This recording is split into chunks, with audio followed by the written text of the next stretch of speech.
It's April, autism blank month. For some people it's awareness, for some people it's action, for some people it's acceptance. Yeah. It's whatever A word you choose.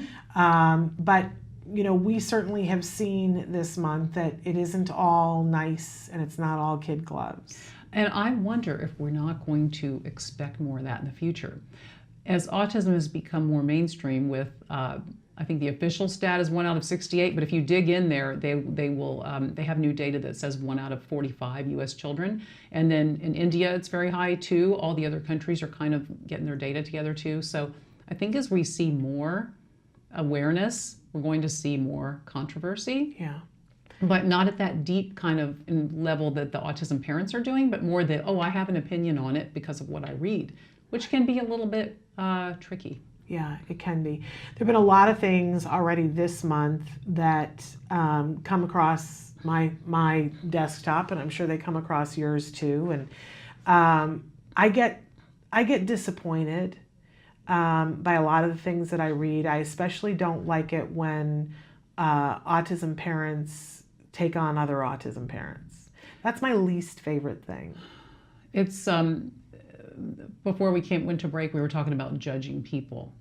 And that's the one thing that you cannot really do unless you're really intimate with the situation.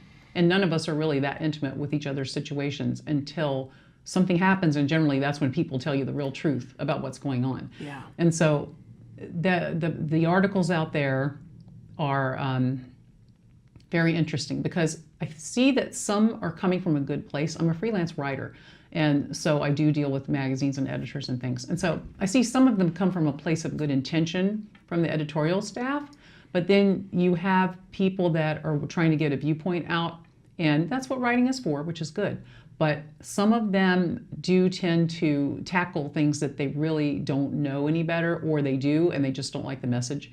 There is kind of a pushback that's beginning a little bit against intervening for autism, which my own son tells me, I'm so grateful you did what you did for me.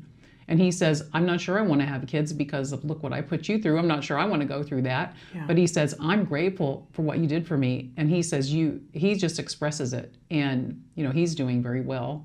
So, I mean, I couldn't change too much. And you think about that. You think about what should I do for this child? And you have to make those decisions every day.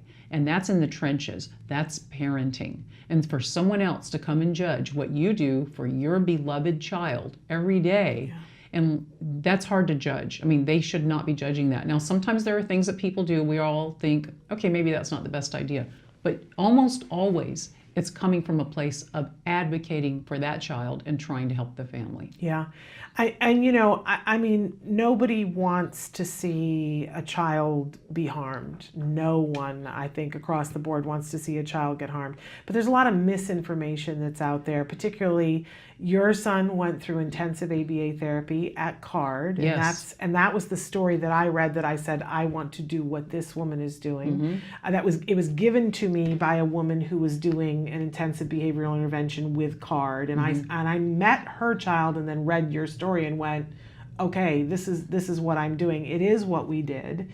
I cannot speak to other people's ABA providers and experiences, but I know for me that my son is happy. Yes. And well-adjusted and capable. And I know that had we not done the intervention that we did, that would not have been. Autism is a serious issue. In some cases, it's a life or death issue. Yes. There's no question about it. So if you have the child that is very easy to manage, doesn't have behaviors, is not in pain, is not breaking out in rashes all over, or is the Asperger kid that you can nudge him in certain ways and he's going to be okay, or she, that's okay.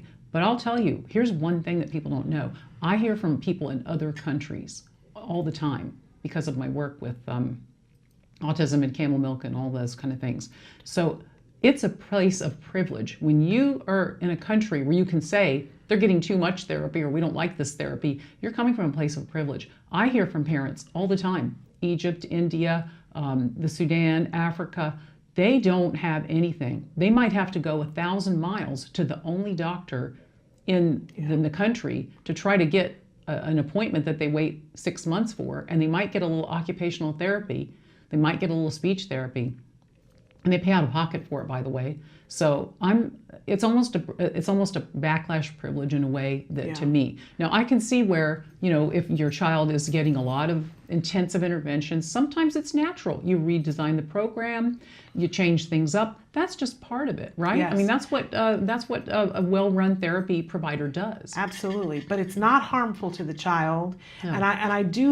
I don't really want to address a lot of the things that are out there because I don't think they're worthwhile addressing, but I do want to say I would never allow my child to be put in a circumstance in which he was being harmed in any way, and I don't believe that you would either. No.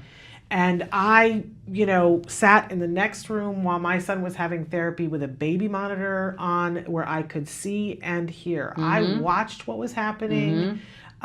Much to the financial detriment of my family, I sat there and watched what was happening, right? Yeah. And so for people who are out there who are reading these outlandish claims that are being made by some people, I want to say I would never have allowed that. Well, I'll tell you, some of those kind of viewpoints come from people whose children did not succeed with those kind of, if you want to talk succeed outwardly, in that they maybe didn't meet certain benchmarks. And I don't even want to be that judgmental, because intervention that may look like it doesn't succeed, quote unquote, actually can really help prepare the brain for language, for perception, all kinds of things. So just because a person is nonverbal or something like that doesn't mean that they aren't aware of what's going on and might be brilliant. So, but a lot of people that maybe don't see results, then they kind of turn and they think, well, maybe I just have to accept it and celebrate it and things like that. And then they might start turning in that direction where they want to kind of, that's where it gets ugly, when they kind of want to dangerously say, oh, all these things are not good, or I wouldn't do that, or that's wrong, don't force them. So no one forces people to do things. I mean, with your child, it's a very interesting form of parenting. We're medical parents, we're behavioral parents, we're psychology parents, and we just want to be parents. So if you get your experts, you make the best decision you can. That's all you can do. That's it. If you have a child with cancer in the hospital, the doctors don't know what's going to happen. They make their recommendations, you do it, and the outcome is what it is. I don't see people attacking them. Yeah. So why would we be any different? Yeah, it's a very interesting thing.